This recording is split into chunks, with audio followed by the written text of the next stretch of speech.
Hello everybody and welcome back to the 2014 North American Challenger Series. And it's time for our second match of the night and our final game of Week 1, Tint Gaming versus Skyline. Now the winner of this battle will guarantee themselves some cash and a Challenger Series spot and earn a point, of course, on their way to the LCS promo tournament. And of course, their opponent, though, in the ground of 8 is going to be the Walking Zed, a tough one. Yeah, Walking Zed was quite the team. One game away from actually making it into the LCS, so yeah, definitely some big competition coming in here. But honestly, taking out Team LawPro to get here was quite an impressive feat by NK Inc. and Evaniscus' team. Yeah, so Skyline did a pretty good job there of putting up a good performance. It was a very grueling battle, by the way, close match, but they did make it happen here. So you got to kind of consider Skyline the favorite here. A couple of former LCS players, a couple of known names. It's a strong group of people. Yeah, even with the Eve nerfs, NK Inc. also is able to draw the Eve ban very early on. He kind of was the trailblazer for Eve in the LCS. He played so much of it back in Season 3. It's even more potent now in the 2014 season, so I can see why it's a pretty important ban for a TNT to get down. Yeah, they got rid of it, although it's still surprising to see her not really played that much in top tier. Like, yeah, I know. It's weird. It's one of those champions you're like, yeah, she's going to do really well. We see some teams run it because, like, AD Assassins mid are back, kind of, in a lot of ways. Like, there's a lot. You're seeing Kha'Zix again. You're seeing Yasuo. Zed's still getting play. And it's like, you need AP damage somewhere. Well, surprisingly, actually, I think in the highest tier of play, Eve's kind of really difficulty of seeing her with the vision system is diminished a bit. The reason I think she's so annoying or successful in, like, mid to high tier play is it used to be that you could just kind of pink ward to avoid Eve. Now people don't think you can because she'll just kill the pink ward and then go at you. But in, like, tourney level play, they are good enough to get wards all the way into the jungle, so they see Eve while she's not invisible. And they're also much better communicating with each other and guessing and knowing where Eve is based on cooldowns of jungle camps and all these other really complex things to keep in your head, which you can't even do up until Plat, up until Diamond. It's really difficult. But in pro level play, you generally can. Where's the smart ping for she was here 30 seconds ago? Yeah, it's in your mind. It is in my mind. It's over voice comms, and I'm like, by the way, Evelyn was at Wolves. She's probably bottom side of the map now. Well, of course, picks and bans have gone through the Elise, the Shyvana, the Kayle. A bunch of great picks here for Tint, but Skyline, they've gotten the Kha'Zix again for Golden Glue. Now, last time we played the champion, again, against that LawPro team where he won, he went 9-2-6. Nice. So, yeah, pretty good performance. Do you know what he was playing against? Because playing against Kayle as Kha'Zix is not a very easy matchup. No. I know that Kayle should be able to shove him in fairly early, and even later can shut down his burst fairly successfully as long as he doesn't get in a really isolated situation where he can get queued over and over again. Yeah, so we'll see if he can make this situation happen or not. Leap in and out of the slows, we'll see. Skyline, though, still putting together the same comp as last time, the Rumble. They also played before, and this was actually something I really wanted to know about, because maybe I'm just wrong here, I don't play very good top lane, but I feel like Rumble would have a really hard time against the super tanky bruisers, because they'll just run at you through the flame spitter, and you've got to run away, not doing any damage at all. And you've got an obvious Shyvana top lane here against Rumble, and they're like, yeah, Rumble's fine. I think it's the same reason that Vladimir would have some weaknesses. Right.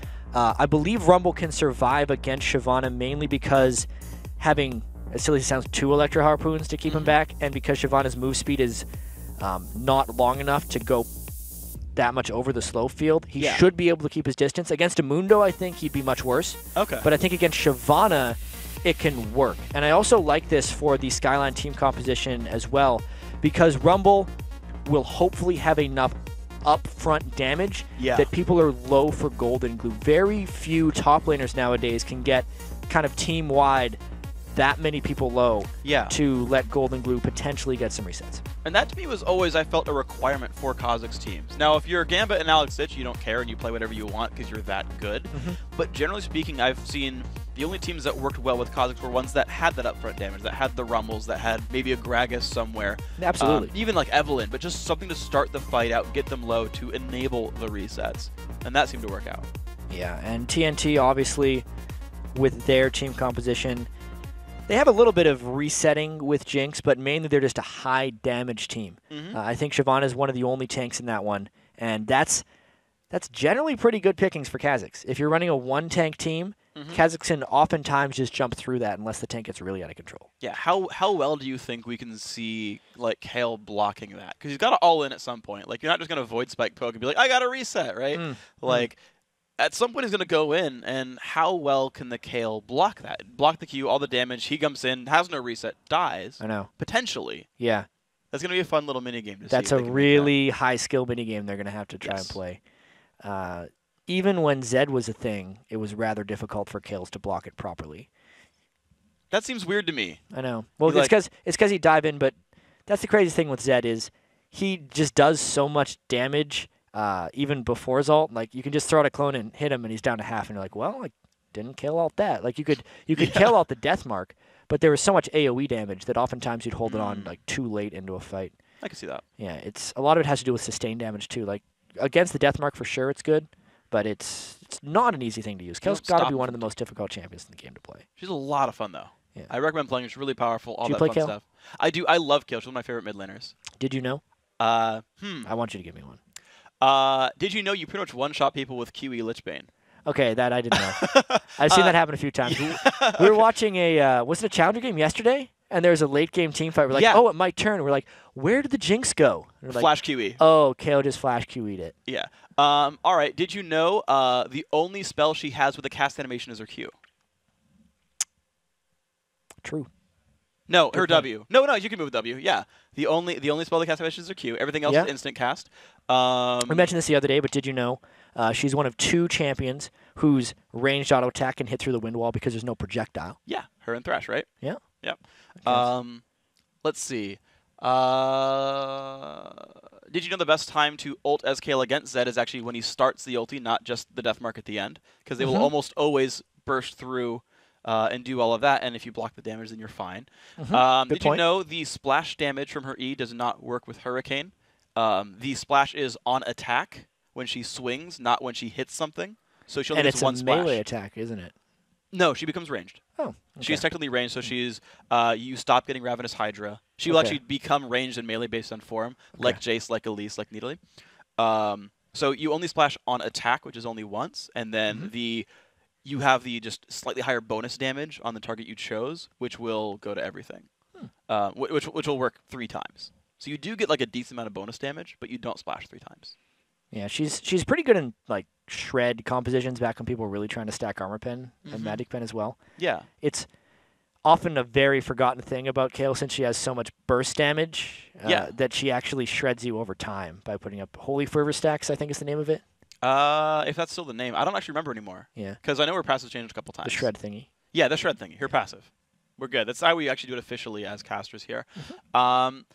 Did you know, let's see. Did you know in Season 2 she was played as an AD top laner by people like Dyrus? Yes, they used to go double Dorans oftentimes to an Infinity Edge and a Phantom Dancer. They turn into a double AD carry. Yes. And then it was actually Soul Crush, one of our many designers, who was like, why isn't Kale building AP all the time? I'm just going to buffer ratios. 0.2 to 0.4 on E won't do much, will it? And we're like, all right, go for it. Yeah. And it did. But the funny thing was the build there was Liandry's. It was like the main build was Liandry's Kale because did you know?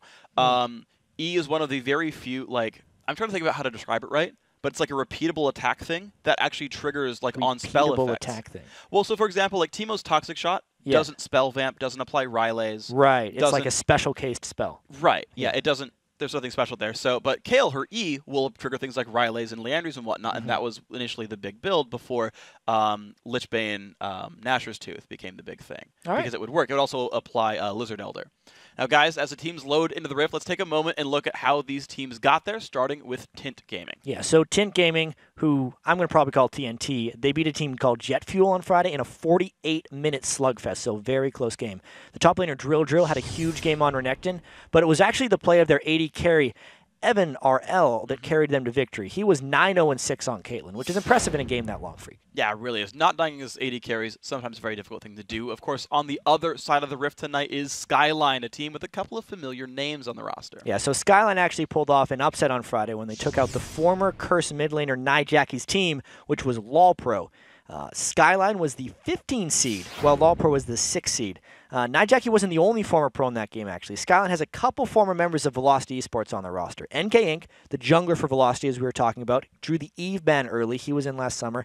And, of course, Evaniscus, or if I was willing to scream how Kobe called him, Evaniscus! Evaniscus! Really loudly, is from Velocity as well. He had a couple good games last split. And if your ears didn't die, then our microphones are really high quality. I just did a capped quiet us. scream. Oh, I just go all out all the time. All right. I'm actually sad about this. So I actually like Evaniscus, like as a player and as a person. I've talked to him a few times. But my only like big memory of him in LCS was like the horrific.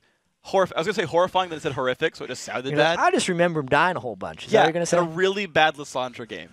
I think it was the first Lissandra we saw in NA. Had a really rough game, like 0-8 or something, like really saddening. So when Evaniscus did badly, he did really badly in the LCS. Like, he had his couple good games. I really liked it when Velocity Esports ran a lot of those, like, double AD, Janet mid type compositions. Like, he felt pretty at home in those teams. But when he was on Zyra or something and he started dying, he just died a lot. He died a lot. That just kind of happened with supports back then. I mean, it still does, I guess, a little bit here. But when your core champions don't have, like, escapes or hard CC and where you're like, I'm Zyra or Lissandra, I am very squishy and have to go in to do things. Like, I just remember, like, how many times Zyra would die to Ahri in the World Championship games. She would just see her at some point and would die to Spirit Rush. It was really sad. It's like it was a DFG, and then Ahri just stood next to him, and he died. You press your non-skill shot buttons to make sure you can't possibly fail. And the champion fell over. She turned into leaves. But here we go, guys. Skyline and Tint Gaming back. Well, not back, but now on the Rift here.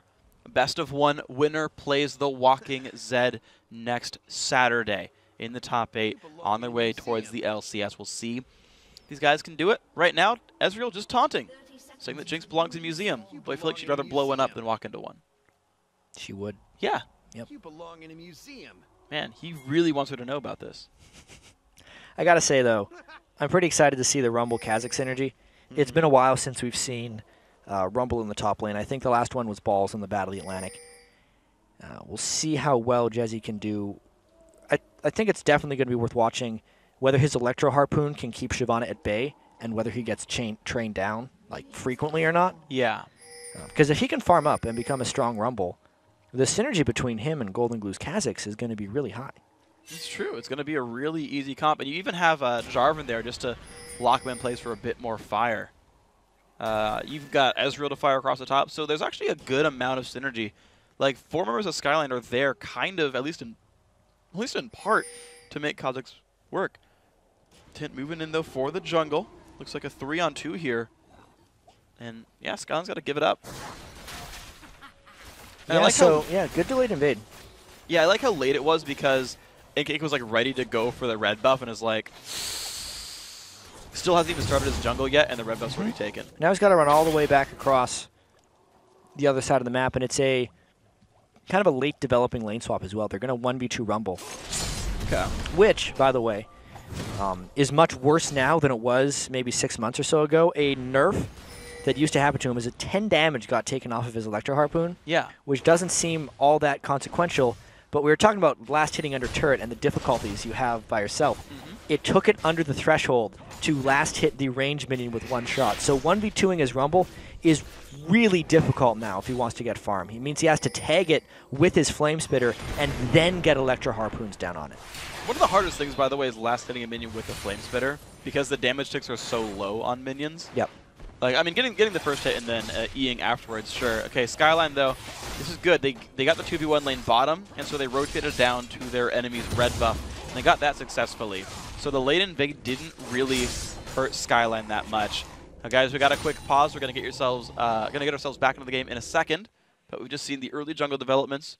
Despite a really clever late invade by Tint, ultimately nothing special happening to the junglers. Yeah, I don't think much is going on. I am interested to seeing how the Jarvan jungle fares because we saw so much of it, and then really the nerfs to its width on the flag toss combo really just got rid of his play. It's very easy to miss that now. It's just, I want to say it's like actually playing lawn darts. It's actually jukeable.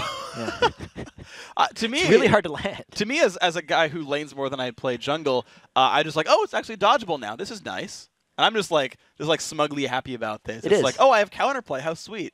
It's interesting, though, because you see the Jarvan in the game and you're like, oh, it can dodge it, but you just don't see the Jarvan in the game anymore because people don't like missing it. Yeah.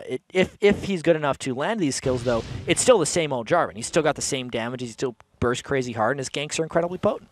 You know, even after the ganks, I saw him a couple times. I would literally see, like, top-tier junglers. Actually, hold on. Jezzy getting dived, only level 2. Likely to go down, and the turret aggro drop. Nice play by Mimo on Elise. 1-0 already for Tint. Well, 1v2 Rumble.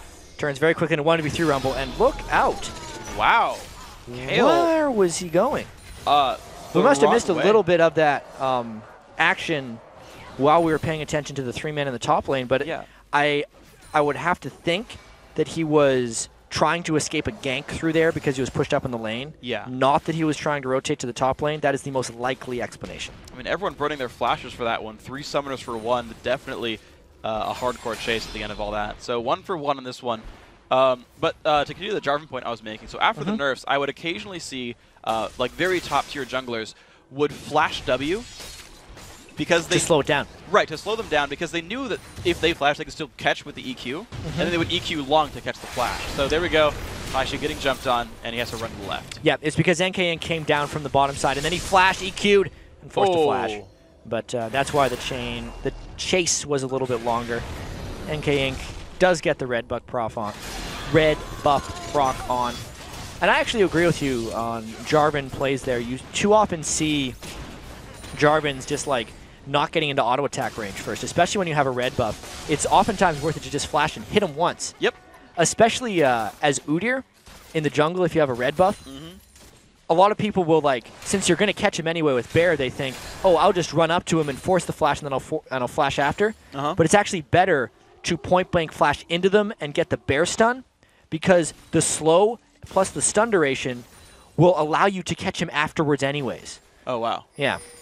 And you get the early I find it's more damage. effective, at least. Yeah, that makes sense. At the very least, you trade flashes, which you're going to do anyway, and at best, you get a kill. Nice. I like the upside there. Kale, oh no, Taishi, you're in the wrong spot. Goes upwards, not much going to matter. A Wild Throws nearby, lands one of the stuns, but the Volatile Spiderling, oh my gosh, he actually lived and couldn't chase. No cooldowns left. We were just talking about the flag toss combo. That was a really poor flag toss combo by NK Inc. He threw it like 3 feet in front of him and then dashed to it. It was like a slow motion dash, and he didn't even get the knockup onto Tashi there. Obviously, they stopped chasing because Elise was there for the very late counter gank, but a little bit of time wasted and a nice escape.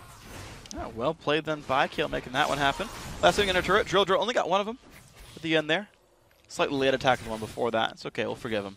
But this 2v1 lane down here, so we saw the dive initially work there on the top lane, but they all recalled. They didn't stay for the turret, so none of these turrets have yet fallen. Meanwhile, Drill stuck in this 2v1, and his turret's not dying all that fast yet. This one's going down, though. Yeah, I think it's because there's been a whole bunch of a wild Mimo in that top lane. First got the kill on a Jezzy.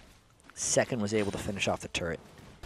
So Tint will want to try and rotate those lanes around, and there's a outside chance they make it back to this bottom lane before the turret falls. That would mean the world to them, but it's going to be a tough move. It's going to be hard. Looks like Jinx Lulu will be there for the next wave, but this one without a cannon. We'll see if it does enough damage here.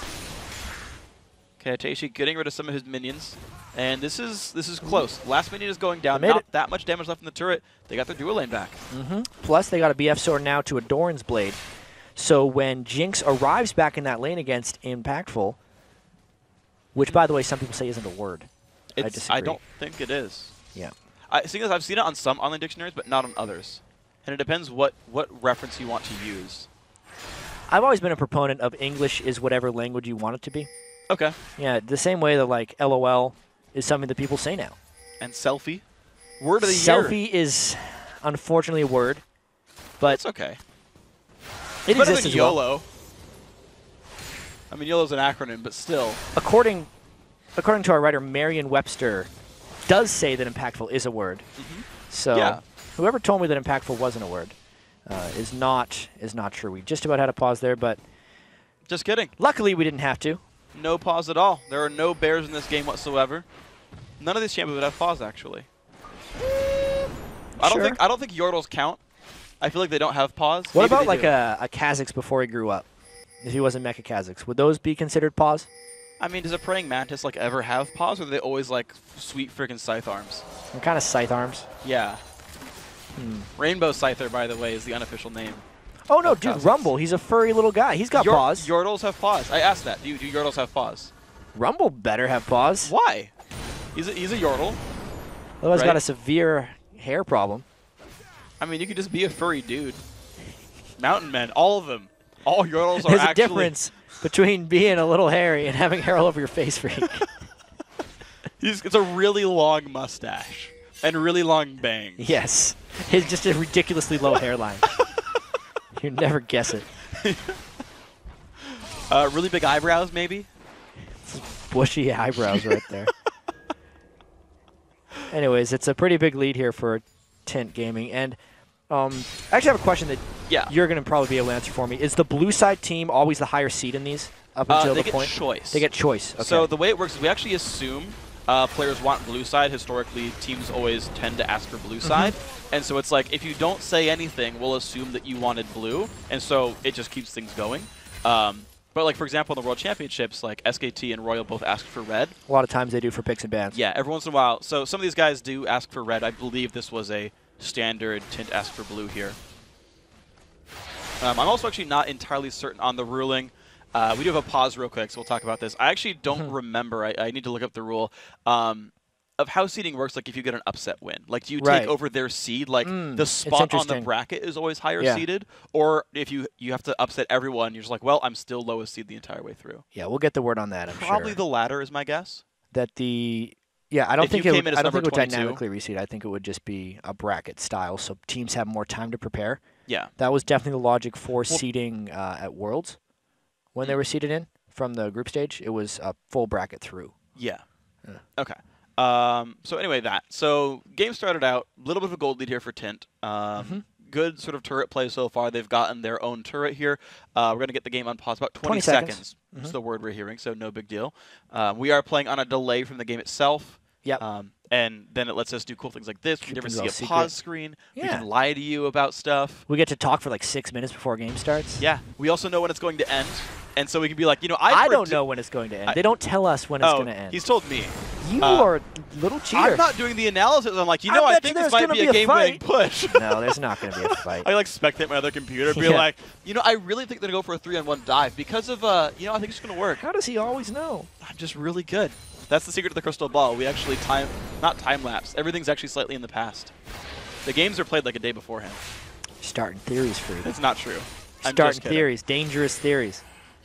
Tin foil hats, guys. Yeah. All right, here we go. Tint up in the mid lane. You've got Taishi still, despite getting ganked a whole heck of a lot of times, he's still pushing up that lane a decent amount. He's down in minions, but like he's not flinching from that lane. No, not in the slightest. I mean, Golden Glue has done exceedingly well against Kale so far in this one. It's a tough lane matchup, Kaz against Kale, but NK Inc.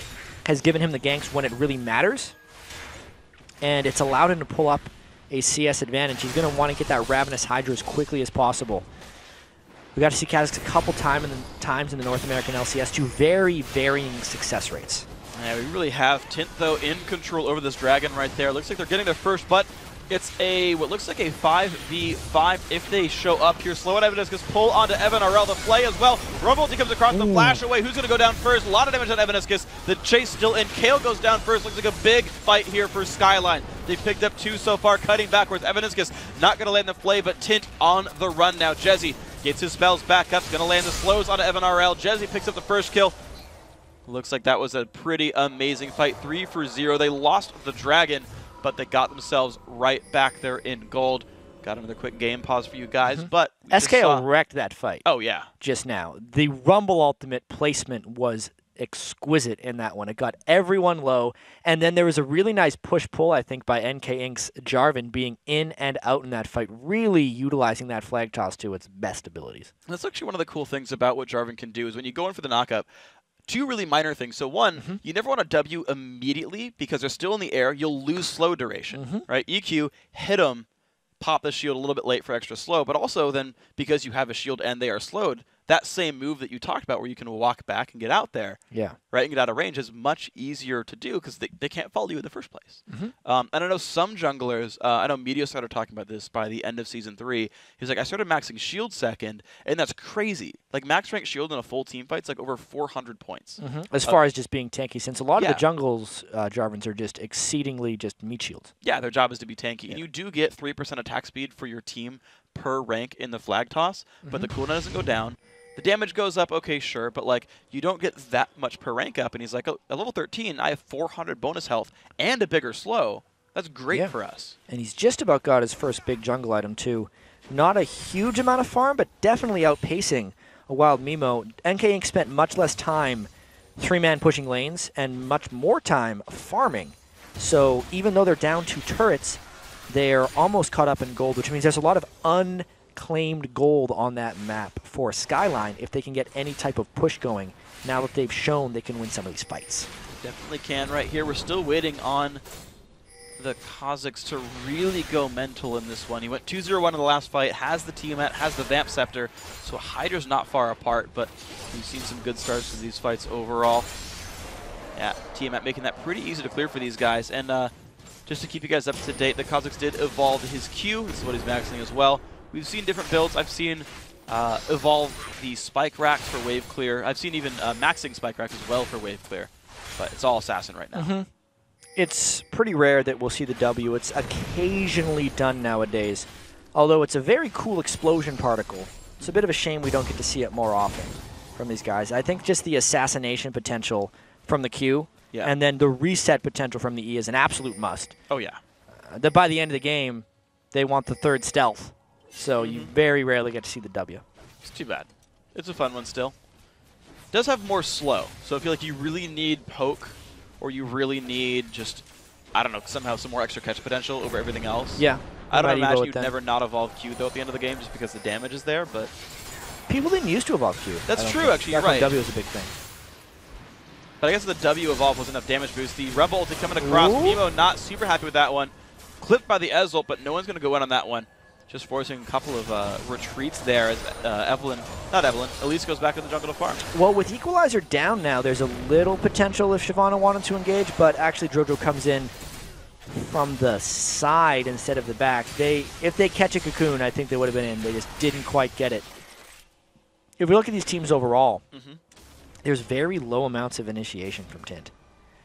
Unless they land a Cocoon, they don't really have much. They're basically relying on like late game rockets from Jinx and Lichbane Kayle procs to like push turrets down, or to hope to just have enough stats they can just run at you and hope what Shyvana Lulu does enough to start a fight. Well, they were very much a fast push comp early on in the game, and it's kind of slowed down. They got the first 2 turrets, but now they've stalled out a little bit. You can see Golden Glue just scaring Evan RL away from that turret.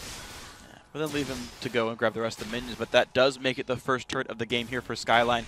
And one of the things that I've found really interesting in the 2014 season is the fact that turrets have, at least the first 2 tiers, have local gold and global gold. And what I've seen some teams do is they'll get close to the turret kill and the support will leave to funnel more of that local gold to the AD carry. Yeah, it's pretty smart. You share it otherwise. Because otherwise it's shared amongst the people that have hit it or are in range of it. One thing you shouldn't do, and I've done it far too many times, is leave the turret alive for the minions to finish it and just run away, because then you miss out on the local gold.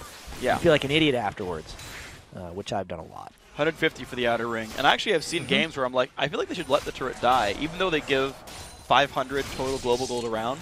Well, like a team should let the turret die to minions, almost like a, just a full deny. Yeah, like, still if you get 500, but you deny 150 eventually. Yeah, because you know the turret's going to go down anyway. At that point, you're just hoping that you don't help someone on their team hit a big item. Yeah. Because it's funny, gold doesn't mean anything until you spend it, which is oftentimes forgotten in these games. You can see like this gold is this game is dead even, 20.4 to 20.4. But I guarantee you one team has more gold than items because some teams haven't shopped. I mean, just looking at it now, Skyline has way better completed items. It's a Ravenous Hydra, plus the Haunting guys on the, well, maybe it's just the Ravenous Hydra. I was just comparing the mid laners. Everyone else is pretty even if you compare like a Cutlass to now a Leandry's. You know, those are big-ticket items, and they don't see the same big-ticket items on the other side. And then you've got even, just to make it even more confusing, You've got a Sightstone done on one side. That's for Tint's support. So that's gold not spent and lost on wards, at least not as much. I see 2 Sightstones. Oh, there was, sorry. Did he just Lulu buy it? just bought it. Oh, okay. Sorry, he was actually without one for a short time. Evaniscus had his for a while. But then I looked down and saw it, and I was like, oh yeah, that was the guy I was talking about, and just kind of face palmed to that one. But yeah, very equal gold right here. Looks like the teams are kind of going back to their side lanes, and we'll see who makes the next play right here. I feel like the mid laners aren't so crazy powerful that they're just going to like make awesome, crazy roam plays, but that is probably more on the junglers to catch someone out. It's interesting how both the mid laners have just kind of turned into side laners, and the mid has become where everyone's grouping up their people. I think the big part of this is middle turret's most important for the fast push teams, and because of the lane swapping that happened, the side lanes fell very quickly. So now the battlefield is this big old mid lane, and the teams are not letting it go away because they know how much importance it holds. Yeah, Tint actually, the only outer turret they even have left is the mid turret. Interesting stat, by the way. So top and bottom outer turrets are most likely to, are on average the fastest turrets to fall, and then the mid lane outer turret is next. But then of tier 2 turrets, mid lane is actually the most likely turret to fall first. Because typically, and this is my theory on it, once you've got the outer mid turret, that's probably because you want to fight for that turret and you get 2 off of it. And you just go straight up the mid lane because it's generally closest. Whether you win a lane it's on either side of the jungle, you can just run straight up the mid lane. Yeah. And so you tend to get both when you kill mid turret. And then the next ones follow. And that continues the rest of the way through. Mid lane inhibitor also usually the first one to fall. Really, people just have a deep-seated need to play ARAM. And when the game gets like 20 minutes in, they just group mid. Yes. Yeah. That's actually how it works. Here we go, guys. Skyline picking up the dragon, though. Not a very hard one for them. They just kind of got there and no one really contested it. Tint losing a lot of their pressure right now. It seems like they're waiting for Kale to catch up. You talked about Golden Glue having the Hydra done to like not even close to Nashor's Tooth yet for Teishi, and that seems to be a really big point here where it's like, all right, Kale, we're going to wait for you to catch up, and Jinx will hold mid in the meantime. Kale has a lot of catching up to do as well. Not even a Stinger. You usually see Kale go Stinger first item, but Tashi decided to go Fiendish Kodak because you probably want to heal a little bit more. This is that ARAM need we were talking about earlier. Yeah, they've still got at least Jesse up in the top lane split pushing. Someone's got to defend that because the minions are going to reach that turret soon. But no one... There we go. Okay, Shyvana's going on their way. Drill needs to show up to defend that top lane, but it's going to be a bit late. He'll lose some of the minions to the turret up there. And NK Inc. No, never mind. Blue buff's not up right now, but it feels like Skyline's now the team that has the better map awareness, the map vision, and play calling. Yeah. And I feel like they're going to start controlling the jungle. They've got wards over the blue buff. They already got the dragon for free, basically. Or, like, without any contest, I should say. They obviously Nothing is free in League of Legends. Nope. It's something we've... Except trinkets. ...really started to talk about. But even that... Opportunity cost. It's an opportunity cost of a different trinket. If you get a Baron we don't see blues. That no one was contested, it's because you snuck it. Or because you had vision control of the area. Because you smited it away. You get a dragon, it's because you scared him out of the area. Get a turret, it's because you spent tireless amounts of time just chipping away at it. Everything in League of Legends is earned. Yeah. And to speak to your Baron point, actually, there's actually huge opportunity cost in actually taking Baron. Doublelift could have been taking Wraiths right then. Think of all the gold. Think of all those 4 gold Wraiths Doublelift could have killed every time his team goes for Baron. So much on the table. They are really grouping in this mid lane, though. Another thing that's happening is since there's just such low initiation potential from Tint. Yeah. Like the Shyvana coming in from the side is pretty much all they had. So as soon as SKL was saying, well, I guess I'm going to back up a little bit, then there's nothing TNT can say about it. Unless while Mimo lands a cocoon, we're not seeing a fight. And if SKL doesn't want to fight, not gonna. That's going to be the decider. Yeah. And, you know, to think about this, like, remember the CLG curse game? Whoop! Oh, he got it! Nice shot. You could say that was an impactful ultimate. It was, because he got blue buff. Yes, it was. I completely agree. Oh, that's his name, too. No. Kha'Zix is an unseen threat. But he's seen right now, so it doesn't work anymore. In the top lane. Evaniscus stealing minions, I saw that. He's got 13 now. Which is actually also losing potential gold, because that means his ancient coin isn't proccing. Yep. Such a waste. Nice hook. Are they going to go? No, because it was Elise. It would have been too dangerous to go in under the turret right there. You'd never follow a spider into her web. It does seem like Skyline is definitely chipping away at Tint. And it's a kind of becoming a bit of a desperation right there for him. Drill Drill's trying, but runs out of health rather quickly. What? Ooh, good flash. Golden Glue runs to the side. I'm surprised he didn't just flash Q right under the turret to try and execute him, knowing that Flash was already down. I think it would have killed him, but instead he's just going to try and lifesteal up on the wave to make it safer, because their goal is the turrets. Well, turret does remove isolation, though, if you're close enough. Ooh, bit of miscommunication. Mimo just going to go back in there, picks a whole bunch of ultis, but repels at the same time. And Golden Glue is around the back right now. Unless TNT backs away, there's no kill ultimate to stop him this time on Kha'Zix. The next wave could very well be the turrets. This could be rough. Kha'Zix still waiting. I think he gets spotted on the way over, but he's just waiting on the side. Skyline ready to push in. They've got a numbers lead as well. It's going to be a 5 versus 4. At the very least, mid lane turret does go down. Let's see if they can get another one here. Pull is on. Uh-oh, Lulu, you're not in a good spot. You do have flash, though. Ez ult, they're going to live. Still successful. Yeah. They've claimed the gold. Uh-oh. What are you doing? I think he wanted to be tricky and then failed. Yeah, and then he took half his health and damage. Lantern's maybe on right now, too. Ooh, they're re-engaged there from the Rumble ulti, baiting the team in a little bit. Ultis are mostly down, and here comes a fight on in. Taishi has nowhere to go and no way to turn invisible. Impactful jumps in, picks that one up, thanks to his blue buff in part. Evan Arello still on the fight, has to run away. Cheeky little Ezreal able to bait the team in. That's the old look like you're in the shop so the other team chases you a little while. I can't believe that worked for Skyline. That is a backbreaker right there for TNT. That's pretty great. You know, you lack an engage, but you can't always bait them in. You know, actually talking to, I know... well, it's weird because Skyline's the team that has the engage. That's how they're able to turn it. Yeah. Because they said, like, they fell far enough away from their base, and now they just decided to fight them. It's a tarp. Trap. It's a trap. It's a trap. And it was. Well done by Skyline here. It's actually funny. We talked to Cloud9 on the desk here. It was their win over CLG. He said, yeah, we were using Elimination as bait, but we underestimated Annie's damage, so he died instead of actually baiting a fight. Multiple times. Yeah, like 4 times. And then I kind of wondered, like, so in games with the support has a lot of deaths, how much of those are like, oh, it was bait? And how much of that was actually true and just said as the reason after the fact? Well, if you're trying to save face, all of them. All of them were on purpose. Yeah. But even still, it still means you misjudged their damage. It's true. But it sounds better that way. It does. Just blame the jungler. If Meteos were there sooner, it wouldn't have been a problem. Which is true, actually. Always. But yeah, actually, no, but you're right. You could say that about anything, though. You're like, you know, we would have won that fight if it was 6v5. You're like, well, you're probably correct. That's just an impossible scenario, though. Not for Yorick players. Or even Annie, in a way, if you count it. I don't know if Tiberius counts as a full 1. No, definitely not. Mordekaiser, maybe, if he gets a ghost. 6v4. And at that point, it's 6v4, so absolutely. And that's a real scenario, so you're correct. Yes. We're learning. You can have real scenarios for excuses, but not made-up ones. Oh, right. So, you know, if Warwick had a wit's end in this game, then it would be... then SKL would... No, TNT would be at their wit's end. Yeah. Such a good joke, freak. I'm amazing. All right, here we go. Skyline looking to flank around. This is not too good for Tint. Let's see if these guys can go in on this one. The Rumble ulti actually just land on Much, and wow, the flashes to dodge the hook as well. Tint still on the run. They have a turret to run to, actually. The box slows some down. Yeah, but Kale is split pushing on the other side, so that disengage by TNT was actually pretty key.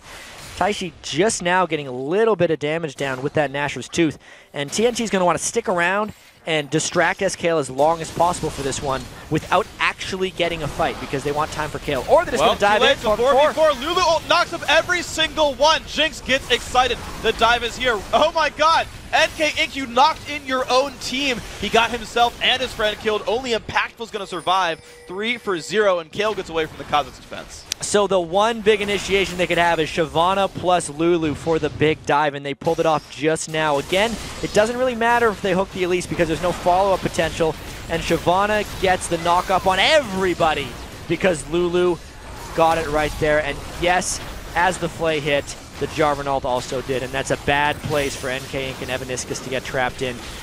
The reason they were able to initiate right there is Golden Glue had just went back and they decided to go for the 4v4. Right after the 5v4 it stopped.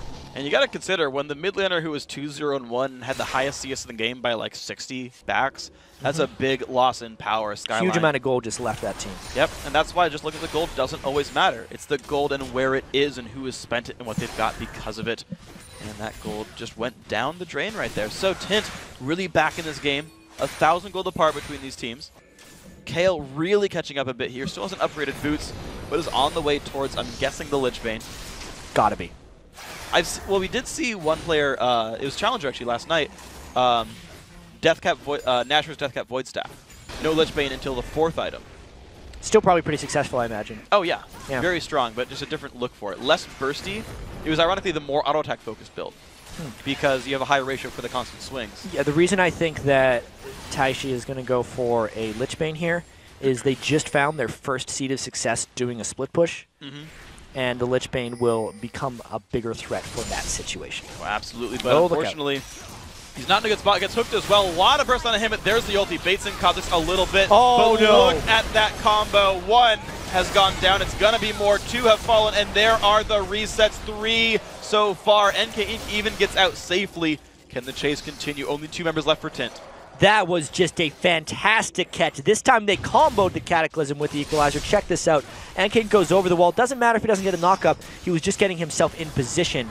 And it was the Thresh Death Sentence that baited out the Kale ult, and then that flash wasn't actually that beneficial because it just grouped everybody up for Skyline's combinations. Golden Glue got on top of all the damage, was able to get some resets, and was able to eat it, but now it's about the steal. Can they get it? No, Mimo is a little bit too late. Not quite dominant tier. Picked up by Kha'Zix as well. 3, 0, and 4, proving he's the superior bug here. Whew, that's a risky one. Yeah. Such a risky Baron. They opted into the 50-50. Especially when it's a best of 1, doing something like that. They are the ones that dictate the team fights, so they didn't actually need to rush that Baron, but since they won and got the 3 kills, they thought they could take it, and they were able to get the smite. So props to them, but that is a dangerous, dangerous call. Dangerous choice. It does pay out, thankfully, for the Skyline fans out there. 5,000 gold now puts them ahead, and that's pretty nice for these guys. They're going to have to go back and buy soon to put that cash actually to work for them. Instead of you working for money, you want your money to work for you. Heard that one a lot. Skyline going for that motto right here. I've heard that. Yeah. I would say that's more of like a gold per 10 item strategy. That's true. Yeah. Generally, your money does always work for you if you buy items. Sure. Unless you miss all your skill shots and you bought a bunch of AP. Then it wouldn't really do anything for you. No, it wouldn't. In this case, though, guys tend to be hitting their skill shots, so I can't be too sad. Impactful going for, we've been seeing this build more and more from Ezreal, actually. Trinity Force, Ruin King. It's the maximum amount of mobility. It's just playing more off of Ezreal's strengths, which is sometimes slipperiness. Trinity Force gives them move speed. If anyone ever gets close, gets even more move speed by using the Blade of the Ruin King on a tank that approaches him. It lowers him in straight-up dueling potential, but it makes him as annoying as possible. It's probably not as annoying as the blue build for the enemy to play against, but it's more damage and faster. The blue build's all about slowing the enemy down. This one's about just Ezreal being quick. Definitely going to be quick here. It has a plenty front line to hide behind as well. Looks like bottom lane turret's going to be going down safely here for Skyline. That's going to be number 4 here. Actually still behind in turrets, interestingly enough, but Tint hasn't found their footing in a little while here. No, 0-4-0 on Taishi is not exactly what they want. You can see the Ezreal just flew out in the top lane to clear that, which tells me that SKL wants an extended siege moment here. I'm a little surprised they haven't used Golden Glue as a solo split pusher more. That's generally what I've seen other teams to get a farm Kha'Zix going are, but that's a nice hook on a Kale. Wow, half health from a bunch of different sources. No all-in, just half gone, just from that. He still doesn't have too much ability power, 208, so his heal isn't super huge. He's recalling immediately. If the next minion wave can get there in time, then they're going to be able to get some damage down. Kill just now in the base and coming back out of it. Let's see if SKL can make something happen. Kale's really close. Yeah, Sork Shoes, Lich Bane, and the heal for movement speed. We'll see if it's enough to get him back here. Turret starting to take damage here. Impactful proccing the Trinity Force sometimes for some bonus damage, and that's going to go down right there. Tint losing another of their structures, making it 5-5. And now both teams' respective sort of far side, outer second tier turrets, the only ones left standing on that group. Easy Dragon as well for Skyline on the way back out. There's not much left for Tint to recover for right now without winning a fight. Skyline could have been way sneakier going through that Dragon. You saw 3 of them jump over. I was like, oh, but the whole team could have. Because Thresh could have hooked over and thrown the Lantern for Rumble. And literally all 5 of them could hop the wall. That'd be fun. Like a freight train. Yes. Just similar to that. Train. Missing a Hecarim, though. Yep. fine. Here we go. Skyline back in to the mid lane. Why the heck not? Get rid of the minions. Still no one's showing up top. They're just letting the minions accrue there and slowly push down to create pressure a bit later. Taishi getting whatever farm he can. Only level 13, though. Mind you, his lane opponent during the beginning of the game, Gold and Blue, 17. Gigantic level lead between Kha'Zix and Kale. He would just destroy anyone. It's all the split pushing Gold and Blue's been doing. He has so much solo XP, and even though Taishi has split pushed a little bit, he's been trapped babysitting the team for quite some time. And you've seen what that does to his levels right now. I always wonder if you get in these games if it's worth buying Ancient Coin on everyone, because it'll actually be worth like 10 extra gold per minion. Like, I feel like there's a world where that works. I don't know. I've been trying to figure out weird strategies to break the game. Haven't gotten to test them yet. Dual Targon at the beginning of the season. I want to run a bunch of tanks in Soraka. I want to run like a double support lane like Soraka Sona, and then run 3 tanks, solo laners and jungle, and just like move into people. Because it's an underestimated thing, you know, how magic, resist, and armor scale very well with healing, because the heal is the same amount, but the more armor and MR you get, the more damage they have to deal to you. So you stack as many tanks as possible with as many heals as possible, and it multiplies on itself. True. I feel like there's something there. I kind of agree. I think there's definitely potential there. I actually fought a Sona team in One For All, and the W's stacked.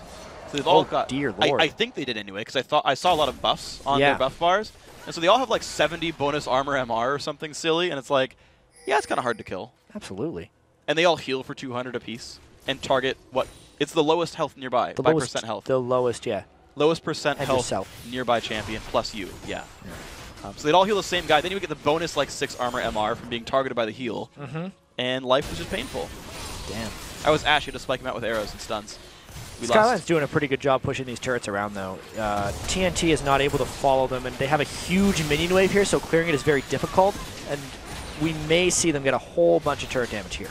See if they can get it. This one's down to half right now, but they're backing off, giving a decent amount of room for Tint to push stuff away. You've got Static Shiv plus 2 more items on Jinx, so he does kill minions fast.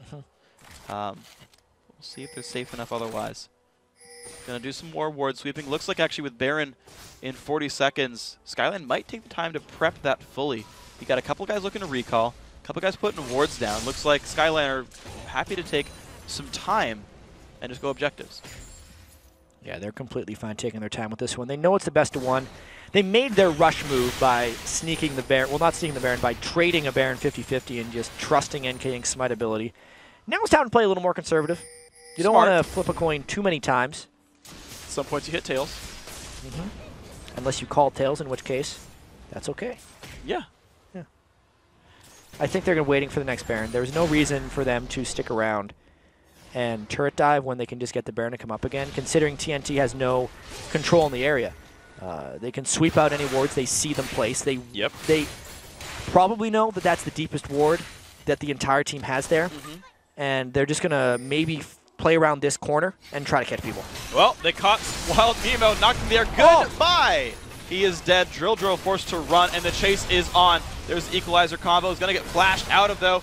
Drill still on the run away. SKL looking for more. Nice flash. Jumps in onto Evan RL. One more. Ooh, you going to go for it? The damage is there. Yeah, there you go. Golden Glue picking him up. Good by Evan RL. 2 kills for none. Now Skyline could backdoor a turret. They can go Baron. Yeah, Golden Glue flashed over the zap there in order to get more damage. And they're actually opting, instead of trying to take the turret 5v3, to just go and take the Baron 5v0, as long as they can burst it down, and then think of diving later on in the game. This is actually a call I generally agree with, even though most people always say to get the inhibitor first. I like the Baron as long as you have someone tanky on your team, and they do an NK in. This looks pretty safe ultimately. No globals are available, and the Elise is not nearby. Skyline gets Baron Nashor at 35-15 into the game. And I was going to say something, but I forgot what it was. So Skyline. Was it about Baron? It might have been so I remember thinking about a story about the coin flip, but I think it was something else, but I forgot. Oh, yes, it was Golden Glue picked up a pink ward dropper. I very rarely see that trinket upgrade, but he upgraded his warding totem into the one that drops pink wards on a 3-minute cooldown. Why would he do something like that? So my thought is he didn't want the 3-minute cooldown to go for a a lens, but he still wanted a ward sweep. And pink wards just like are good. He's also basically got no item slots left, and he wanted to continue to be able to ward for his team. And his team probably wants pink wards. Oh yeah, absolutely. I think that's the big thing. Yeah, I think it's probably a pretty smart move. If I had to think of what type of trinkets I would want on like an endgame team, I would want and a winning endgame team. I would actually want a couple sweepers and a couple pink wards just to mix up. Yeah. Especially when you're trying to do split pushing like this, because that, you throw a pink ward in the mid lane, you get to catch people running back and forth. Plus, as much as you want to sweep Baron Nashor, it's nice to just have a pink ward there all the time. Yeah, the teams that I see doing Baron right now at the top tier is a pink ward inside the pit that will see all wards in there. You put it in enough. In the pit. In the pit enough that you will see the entire ring. Especially the ones in the corner, like around the front of the Baron pit. Those ones are really dangerous to miss. Then they use a sweeper sort of near the front or in the brush, or a pink ward in that brush, the little tiny brush in the river, to make sure that the general route in wards are covered, and that's usually enough that they're fine. No one seems to ward like the top side by the lane. It's harder to get there. There's just less wards on that side. I gotta say, Evaniscus has landed a lot of clutch death sentences this game. Their siege plan is pretty much just like wait for Evaniscus to hook someone, do a bunch of damage, and then take a turret. Well, it looks like this turret is going to be going down. One more attack impact puts that one up. Double knock from NK Inc. There's a flay back as well, and an equalizer is beautiful. Golden Glue picks up one already. The rest of his team likely to be falling. NK Inc. does die, but who cares? SKL doing a wonderful job this fight. 2 for 1. Inhibitor is theirs as well. They still got the Baron buff, but they got no minions to do much else with. See, that's generally why I like the Baron buff over the Inhibitor sometimes, when you have confidence that you can pull off a dive like that, because they had such strong initiation potential. So they got the Baron, and then they got the Inhibitor right after because they had the power of the Baron buff. Nicely executed dive there by the entire Skyline team. Even if NK Inc. died, they got more kills, and they got what they came for. Yeah, and NK Inc. knows his job. He knows there's plenty of damage on his team, so he goes for the tankiest build possible, right? Ancient Golem, Ninja Tabby, Randuin Zoman, Spirit Visage just wants to be there in the front lines. Golden Glue caught out, but I feel like he's safe here. Mimo will get the white, but that's not a big deal. Another Dragon. Skyline playing this by the book pretty much, right? Take your frontliner, engage fights well, and they're getting every neutral objective they can. Yeah, they got about a minute left on their Baron buff too. So if they go really quickly, they could do another turret dive. The turret's not going to be as low as the previous one, so they might not think it's a good idea. But I think it's a great idea. I think they should just wait for the equalizer to come up. Yeah. It's going to be up a little bit before the Baron buff expires, and they would be able to dive. They have the wave there right now. They just need the team to all meet up there, and they can go on the wave that NK Inc. is coming up with. Here we go. This is the wave they get the chance with. And actually, Golden Glue uses a side split pusher. Exactly, and this is even better because now that one inhibitor is down, he can actually come in behind the team. They had some trouble actually getting on to the right targets last time. This time they won't have that issue. Well, here we go. Turret taking a little bit of punishment. Hook's not going to land this time. Golden Glue still on the side. And that turret goes down to half on the first wave, but Baron's going to time out for the next. Yeah, I think they should have stayed in. And that's what they're doing. They're coming back in, getting the rest of the damage. Good amount of shields there. Thresh helping the team. Of course, Jarvan and Rumble able to shield themselves. Inhibitor now under siege. Golden Glue still pulling attention on the side. Inhibitor goes down. That is number 2. And there is a giant wave coming down to the bottom of the map as well, if they don't want to go for the Nexus yet. We could see a very last-ditch effort by TNT here, knowing that the Baron buff is down and knowing they're already down 2 inhibitors. This could be their last chance of actually getting some type of fight turnaround if they get the opportunity while this turret is being sieged.